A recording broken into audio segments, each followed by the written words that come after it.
You are listening to Perplexity. On November 5th, 1975, a 22-year-old logger named Travis Walton would have a life-changing encounter. He was working in the Apache-Sitgreaves National Forest near Heber, Arizona. He was part of a 7-man logging crew. Travis was a very hard worker out of Snowflake, Arizona, and he had gotten along with his coworkers without any issue. It seemed like it was just another typical day for him. But when 6 loggers would tell police that their coworker Travis had been taken by a UFO, things would go from ordinary to perplexing and completely unbelievable. The Travis Walton UFO Incident is one of the most well-known alleged alien abduction cases in history. But was it a hoax? Was it a crime? Or was it a true alien encounter? This is the story of Travis Walton's UFO abduction. Hello, everybody, and welcome back to another episode of Perplexity, a mystery podcast. As always, I am your host, Kadra. If you are new to the show, hello and welcome. I tell tales every single week that have perplexed me. So if you love a good mystery that leaves you wanting more, don't worry, you are in the right place. And if you end up enjoying today's episode, I would absolutely love it if you continue to follow along. If you are a returning listener, hello, my friends, welcome back. Super happy you're here. I have another wild story for you guys today, and this one is all about aliens. This is a big story. This is a very famous and pretty controversial story in the UFO community, but I hope you guys enjoy it. I'm sure there are still a lot of people out there who aren't even familiar with this story. I did read a book for this case, so that will be down in the show notes, and it's a pretty quick read. It also has 2 other very well-known alien encounters that, who knows, I might do in the future. I hope you guys had an awesome Thanksgiving as well. I have not had Thanksgiving yet. I'm going to have a very busy Thanksgiving week, so I am recording this early, but me talking to my future self, hope you had a great Thanksgiving as well. Just want to remind everybody to go check out the Patreon. I have a special running on there right now. So if you've been thinking about joining Patreon, this is a great time to join. Patreon.com/Perplexity Mystery Podcast. If you join and you use the code 531BA, you get 50% off your first month, and that applies for any of the tiers. I also always have my 7-day free trials running as well. So go check that out if that interests you. Got lots of bonus content on there, and you always get regular Perplexity episodes early and ad-free. So that is code 531BA. Also, if you haven't done so yet, just want to remind everybody to please leave a 5-star review wherever you listen. It really, really helps the show. We are so close to 100 reviews on Spotify and pretty close to very close to 50 reviews on Apple, and I would love to just continue to bump those up. So please go do that if you haven't. If you normally listen on Spotify and maybe you've left a review there, would be awesome if you went over and did it on Apple Podcasts, vice versa, and share the podcast with some of your friends. Trigger warning, as always, for today's episode. This podcast is not for children. Listener discretion is advised, and all the sources that were used for today's episode will be available down in the show notes.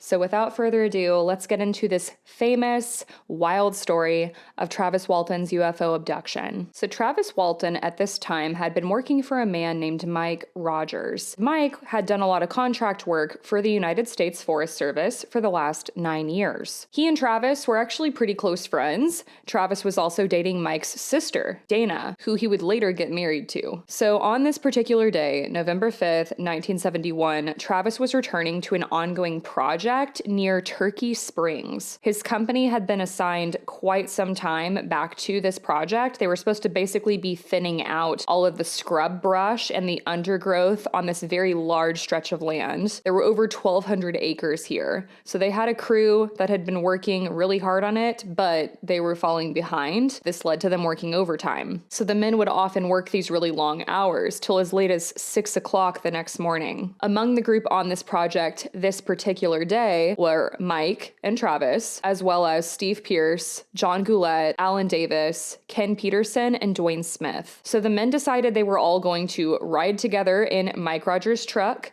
I imagine them all cramming inside like sardines. Some of them probably had to jump into the bed of the truck, but it was a group of 7, including Travis. And they were traveling down a forest road after sunset when they would have a crazy experience. They reported they would see a bright light coming from behind the hill ahead of them. And as they got closer, they realized this incredibly bright light was coming from what appeared to be a large silver disc. The disc was around 8 feet tall and 20 feet in diameter. Perplexed, Mike stopped his truck, and everybody's just kind of sitting here staring at this thing, trying to figure out what the hell is going on. But Travis, for whatever reason, gets out of the truck, and he begins walking towards the disc. Mike and the other crew are yelling. They're telling him to stop. They're telling him to come back.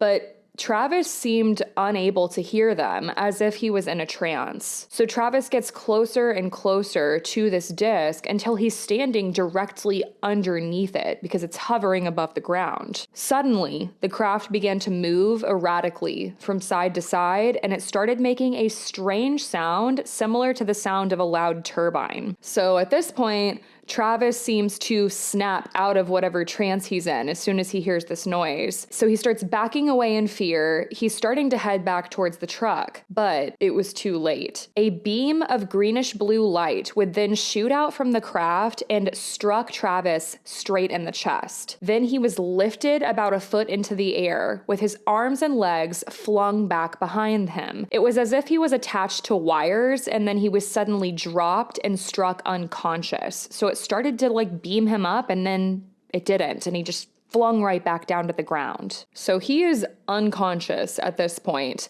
Very frightened, the men left Travis alone on the forest floor and they fled to go get help and basically to just try to calm down and figure out what to do next. But after about 10 minutes has passed, the men start to feel guilty, so they decide to turn around and go get Travis. But when the men would return to the same spot, Travis was nowhere to be found. They looked all around and they couldn't find him. So this is when they realize Travis has gone missing. The men end up driving to Heber, Arizona, which I guess was the next nearby main town, and they would phone police at a payphone at around 7:45 p.m. They told the officers that their friend Travis had gone missing, but they didn't make any mention at this time of a UFO because they're worried the police aren't going to do anything. They're not going to take them seriously, which is fair. They just said they were worried something bad had happened to him and they needed the police to come out and help them right away. At this point, it's been about an hour and a half since their shift ended and all of this went down. It was Deputy Sheriff Chuck Ellison that took the men's call. He would end up meeting up with them at a nearby shopping center. Sheriff Ellison could very clearly see that these men were shaken up. Even if their story was crazy, they knew something bad was going on. Their emotions were genuine. 2 of the men were so visibly distressed, they were sobbing uncontrollably. Ellison was skeptical, of course, of the men's claims as they began to describe the disc-shaped craft. So they didn't mention it on the phone, but then they start talking about it in person. And there was one thing that Detective Ellison could not deny. These men were genuinely terrified, and they seemed honest in what they believed they had seen. So even if Ellison doesn't believe this, he's like, I believe that y'all believe this happened, which is compelling. So Detective Ellison would inform Sheriff Marlon Gillespie, his superior, who then recommended that the men stay put until an officer could come and interview them. Less than an hour later, the sheriff and Officer Ken Copeland would come out to the area. They interviewed all of the loggers, and Mike Rogers would continue to insist that they should return to the area where Travis had been struck by the craft. He also requested tracking dogs be brought out. The officers didn't have tracking dogs, but they did agree that they would go out to the scene, have a look around, see if they could find any evidence to point to where Travis had gone off to. John Goulet and Steve Pierce, 2 of the loggers, were so shaken up that they decided it was best for them to return home while all of the other men and these officers went out to the scene. They would also notify friends and family of what had just occurred. So police arrive at the scene and they find absolutely no evidence to corroborate the men's claims or to confirm where Travis could have gone. It was also the dead of winter, so police were worried that Travis could be out in the elements somewhere, so time was of the essence to find him. Police would then inform Mary Walton Collette, Travis's mother, of the incident. Mike Rogers would tell Mary what happened because they were friends. But Mary had a very strange and interesting reaction, to say the least. After Mike told her what happened, she asked him to tell her the same story again. So he did. And then, in a very calm tone, Mary asks Mike if anybody else knows what happened aside from the police. And she's saying all of this in front of the officers as well.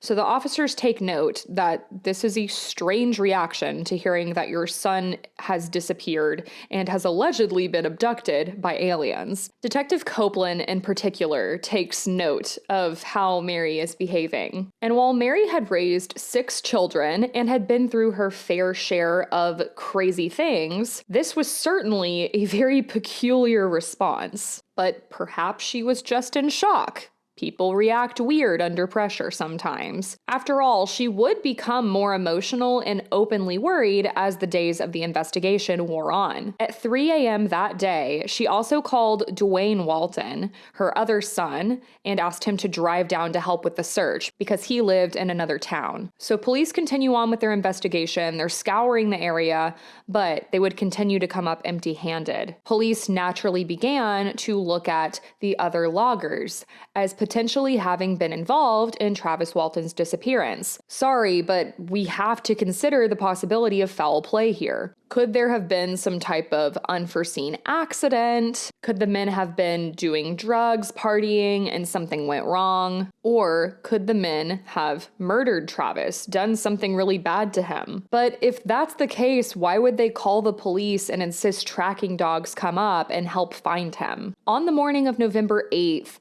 Dwayne Walton and Mike Rogers would show up to the sheriff's office. They were not happy because they had gone out to where Travis had disappeared, and unlike previous days, the police weren't there. They had just stopped looking and not notified the family. So they're like, what the hell? You guys have to come back out. We haven't found Travis yet. We have to keep looking. Mike and Dwayne convince the police to go back out again. And this time they've got the big guns. They have helicopters, jeeps, tracking dogs, and a whole team of volunteers. One skeptic who agreed to help with the search actually showed up with a Geiger counter, which is a machine that measures radiation. Weird to have that if you're a skeptic, but whatever. So he runs the machine over Mike Rogers because he was present for the encounter. He would detect no radiation, so he's all smug and he thinks he's proven the men wrong. But Mike is like, it's been days. I've showered, it would have washed off me by now. So then Mike has an idea. He runs to his truck and he gets his hard hat that he was wearing when the encounter occurred and all of the other men's hard hats. So he grabs them, rushes back over to the man with the Geiger counter, and he rushes it over the hard hats. It starts going off the charts. So these men had clearly been exposed to some type of high level of radiation. And the skeptic was basically pissed and he just stormed off and left, allegedly. By that Saturday, Travis Walton's disappearance would be all over the news. This was kind of a crazy headline. People would naturally gravitate towards it. Man gets taken by UFO. Man disappears. Friend says it was UFO. Fred Sylvanus, a ufologist, would also hear about this, and he would end up interviewing Mike Rogers and Dwayne Walton. Mike would say in his interview, because Travis had disappeared, he would be unable to finish his work contract on time, and he was hoping that the United States Forest Service would be understanding in these unusual and serious circumstances. Dwayne also had some interesting things to share with Fred. Dwayne would explain that he and Travis had been into UFOs their entire lives. They had even made a pact with each other that if one of them were to ever encounter a UFO, they would get as close to it as they possibly could. It's like they were dying to have a close encounter with the third kind. But Dwayne was also certain that aliens were not capable of hurting his brother. He didn't believe that they were dangerous. This interview would seriously taint the reputations and the credibility of these men, and pretty much immediately after, the town of Snowflake and their marshal, Sanford, would publicly say that this was nothing more than an elaborate hoax devised by the Walton brothers. He would chalk this up to fake lights and a release of balloons. Like, basically the brothers had planned it together and then they fooled the other men. What is it with UFO sightings always being chalked up to a balloon? Police would continue to show up to Mary Walton Kellett's home asking to interview her. Mary would make several strange statements, like the police should stop looking because Travis was not around here. She didn't even think he was on Earth. After Dwayne came home to find Mary in tears after one of her meetings with police, he would tell them that they could only talk to his mother outside on the porch and that she could leave anytime she pleased. This was a very difficult time for her and her family. But police were growing more and more skeptical. Was Mary hiding Travis in her house and that's why she wasn't allowing the police to come inside? Did she know that Travis had faked some type of disappearance and was trying to help him pull it off? On November 10th, the crew would agree to polygraph tests. Now, anybody who follows true crime now, we know that polygraph tests are not accurate. They're bunk science. But these were very common back then, and some people argue still they can give us some valuable information. So take what I say next with a grain of salt and form your own opinions. The polygraph tests were administered by a man named Cy Gibson, employed by the Arizona Department of Public Safety. He asked the men if they had done anything to hurt Travis. He also asked if they knew where his body was located and if they had seen a UFO that day. Alan Dallas, one of the loggers, did not complete his test. He was pretty agitated and he ended up ripping off the equipment before the test was done. But the other 5 men did complete the test, and they all passed. No deception of any kind was detected on any of their questions. They had all said that they had seen a UFO that day, and they had nothing to do with Travis's disappearance. They had no idea where his body was. The men never once wavered from their story. Additionally, Cy Gibson, the man who gave the men their polygraph test, found them to be believable. Sheriff Gillespie also found the men to be believable. The same day that the men got their polygraphs done, Dwayne Walton also spoke to a man named William H. Spalding of the organization Ground Saucer Watch. Spalding agreed to help the men, and they basically said they would get a doctor to examine Travis if he would return. He also suggested that Dwayne should have Travis have his urine be tested. Part of what's weird about this to me is that if this timeline is correct from the sources I'm reading, that would mean that the men were getting these things organized together.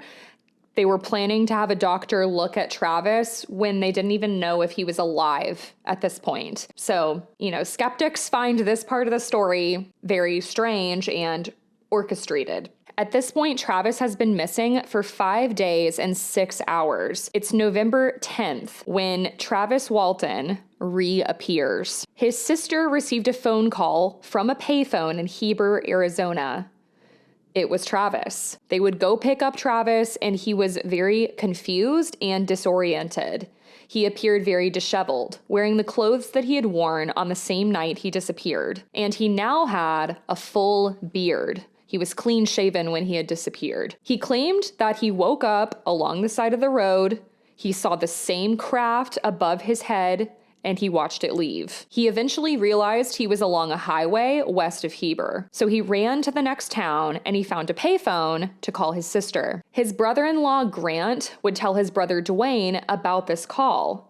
But Dwayne and Grant were actually worried that this might be a prank at first, because apparently they had gotten a couple other calls from people pretending to be Travis, which is super messed up. But they also, of course, knew at the end of the day, they had to follow up on this call because if there was any possibility that it was Travis, they had to go get him. So they drove the 33 miles to Heber and they would find Travis Walton alive. Travis would go on to briefly describe his encounter with these alien entities after he was abducted. He would describe them as being short and bald with white skin, and their eyes were abnormally large.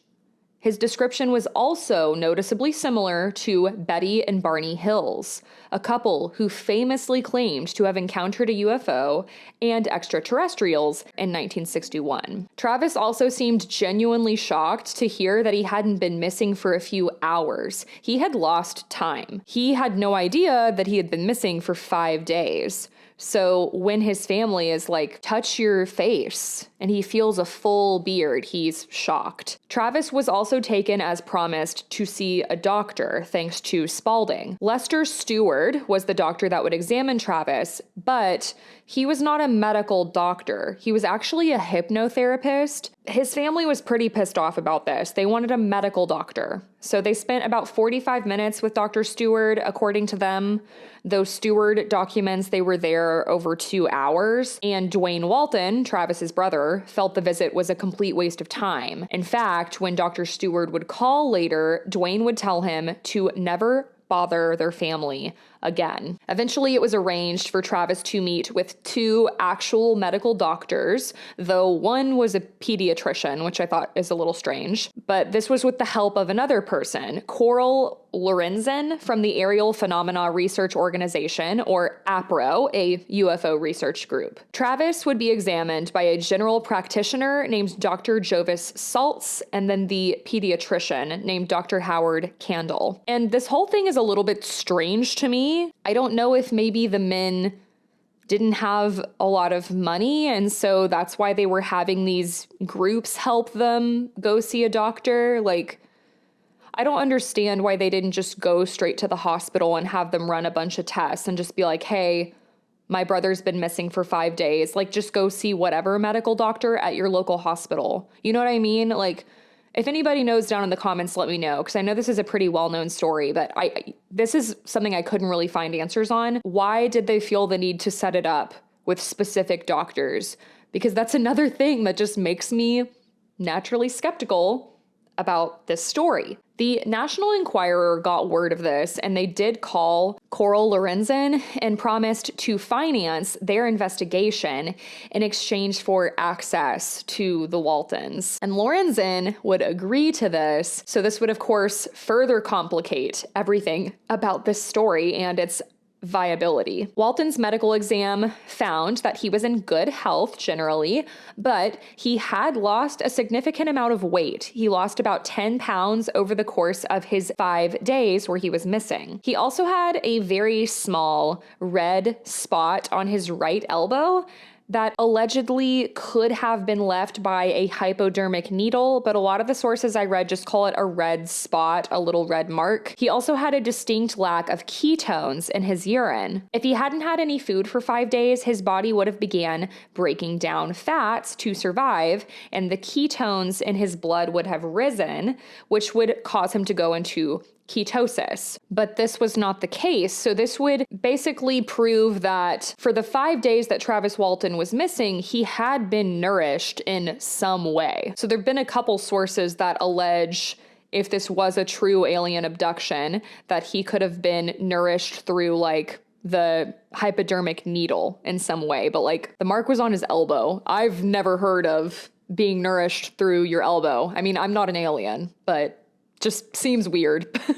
So at this point, we are going to get to Travis Walton's side of the story. He would later describe his recollection of events in detail, saying he had been initially knocked unconscious by that greenish blue light coming from the disc, but he would eventually come to. He was in a significant amount of pain when he woke up. He was also having difficulty breathing. He was reclined in what appeared to be a hospital room. So at first he wakes up and he just thinks he's been in some type of work accident and he's been taken to the hospital. But the next thing he notices is he is surrounded by 3 tiny beings in orange jumpsuits standing under 5 feet tall. The beings were bald and had large, dark eyes with small mouths and noses. Their skin also was very pale, an unnatural white color. The beings resembled large fetuses, and Travis was so terrified, he initially grabbed the closest thing to him, which was like some type of glass vase,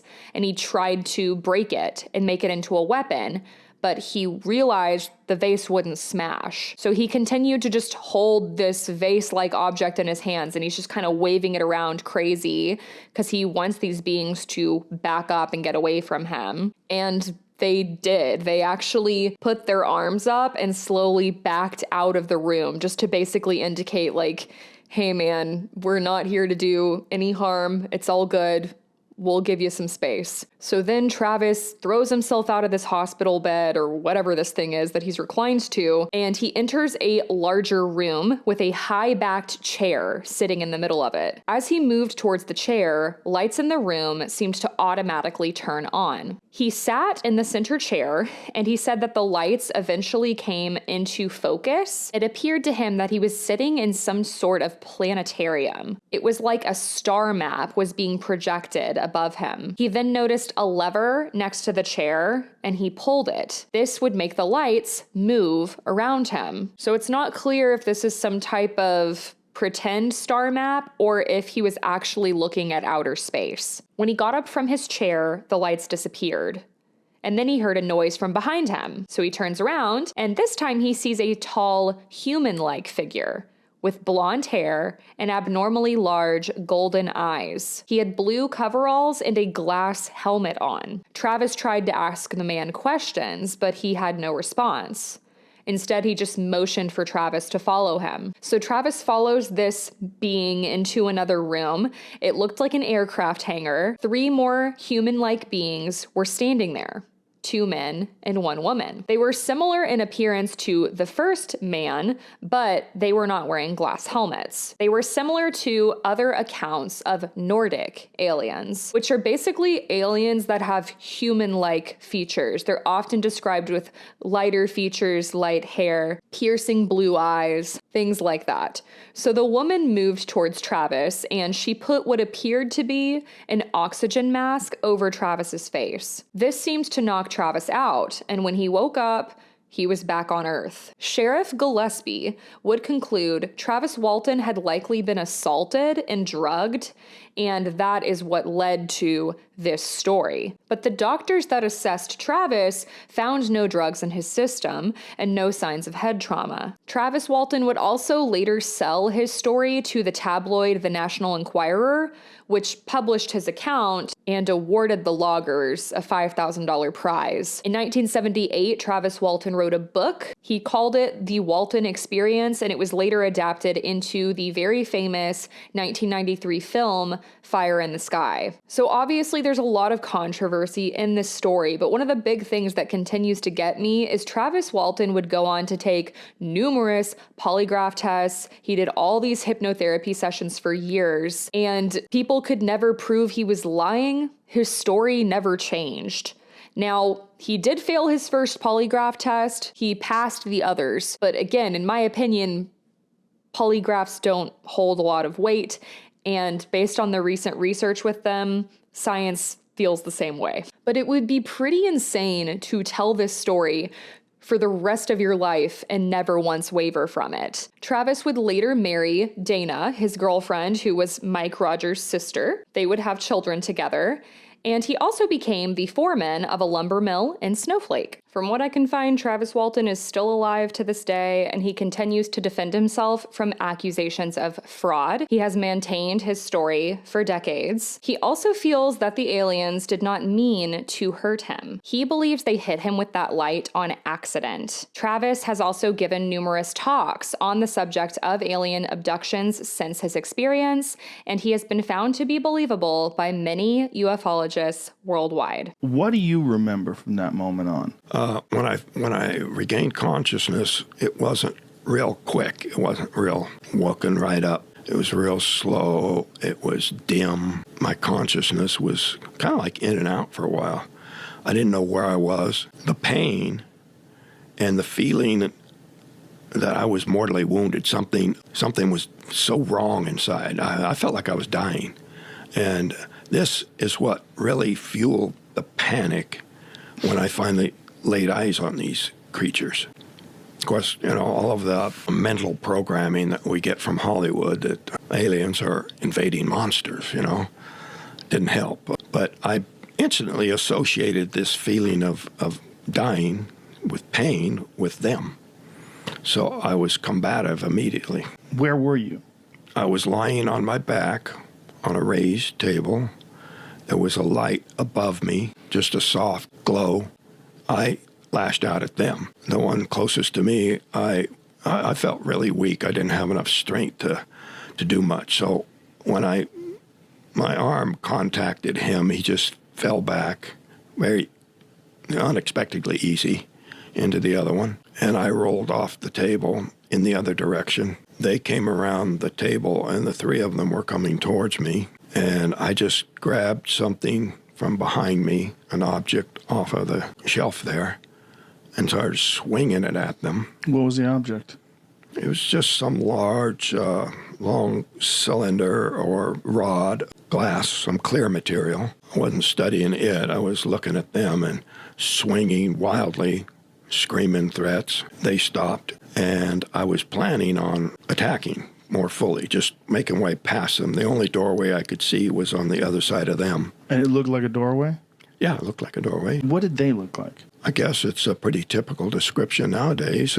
Very large eyes, hairless, 2 eyes, nose, mouth. I didn't see them speak or no change in the expressions. To me, that in the face of all the screaming and the fear that I was projecting, their lack of reaction probably just added to my panic. But did they feel like they were a living creature, or did they feel like they were a robot? Well, they were without expression, I'll say that. But, I've had 45 years to think about that. In more recent years, I think, well, maybe if they're telepathic and it's developed enough to where they don't need to talk, they also don't need facial expression. Right. And so their ability to communicate with each other would be much richer and more complete than we have. And speech and frowns or smiles or whatever would become obsolete. Did their musculature, did they look like smooth, like they had no clear muscles? Yeah, they were pretty smooth, very light. When I hit the one, it fell back into the other one pretty easily, like he weighed hardly anything. Like a little kid? Yeah, that was the most terrifying experience of my life.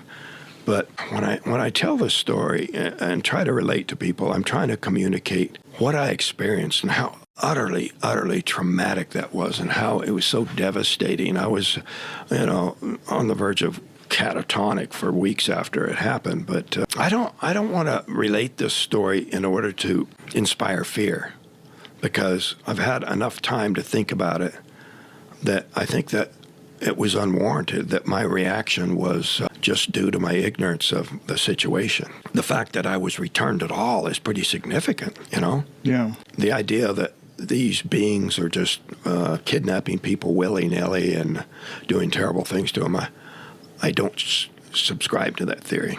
Had you heard of the Betty and Barney Hill story before you were abducted? I probably had. Many people, like I mentioned earlier, see this story as nothing more than a hoax.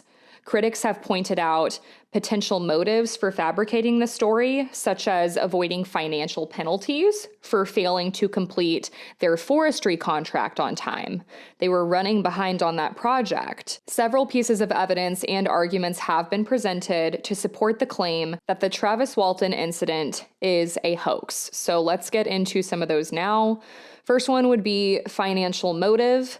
Science writers Philip J. Klass and Michael Shermer have suggested that the incident could have been staged to avoid financial penalties from the Forestry Service. The crew was significantly behind on schedule with their federal contract, and an act of God, like an alien abduction, could have provided a legal excuse to then break their contract without any penalty. They were under a lot of stress. They had been working very long hours. Walton also sold his story to the tabloid The National Enquirer, and him and the other men got be it small, but they got a cash prize of $5,000 to split. So financial motive has been one of the theories, and I would kind of couple that with attention, wanting to be in the media, getting a movie made about his story, that kind of thing. Another big argument that contributes to this being a hoax is just the inconsistencies and the lack of physical evidence to prove that anything did happen to Travis. Critics like Philip Klass have pointed out the lack of physical evidence to support their claims. Travis was examined by doctors, and aside from the teeny tiny little minuscule mark on his elbow, there were no other markings on him. There were no burns on the forest floor. No eyewitnesses outside of the group of loggers. So these findings could arguably contradict the story of a violent encounter with a UFO. Additionally, Travis Walton's mother had a very strange initial reaction to his disappearance. This has led skeptics to believe this could have been orchestrated in some way by the family. Another big part of the hoax argument is the polygraph tests. Travis Walton failed a lie detector test shortly after the incident, although he did pass the subsequential tests. The initial failure has been cited as evidence of deception, though some argue it could have been due to him being under a lot of stress in the situation. Another argument is witness recantation and reinstatement. In 2021, Mike Rogers, a key witness and Walton's brother-in-law, temporarily retracted his support for Travis Walton's story. He actually at one point called the incident staged. He later reinstated his support and retracted what he said, but this of course only added to the skepticism surrounding Travis Walton's story. Another thing is that Travis and his brother had a long-standing interest in UFOs. Walton had a history of discussing the possibility of him being abducted. He talked about this a lot after watching the film The UFO Incident, which is a movie about the alleged abduction of Barney and Betty Hill. After the broadcast, Walton reportedly discussed the possibility of being taken aboard a flying saucer. Walton, his older brother Dwayne, and his mother were described by the sheriff as, quote, longtime students of UFOs. And remember, the physical description that Travis Walton gave of these aliens was the same physical description, or I'm not going to say same, similar description to Betty and Barney Hills. And then, like I said, there's that attention-seeking theory with like the media. This story got a lot of media coverage. For individuals interested in UFOs, staging such an event could have been a way to gain notoriety in UFO circles. But what I can't get over is why these men would subject themselves to endless heckling and controversy. Steve Pierce, one of the men that was there that night, actually was left by his wife because she could not deal with the ridicule from their community anymore. She started begging Steve to, quote, admit it wasn't true, and he continued to insist that it was. He also ended up changing his name, he moved, and he didn't come forward and start talking about the Travis Walton incident until more recently when a documentary team reached out to him. He continues to be highly affected to this day. Also, this area is actually quite well known for having a lot of UFO sightings. And we can't forget the Geiger counter, which found the men's hard hats had very high levels of radiation.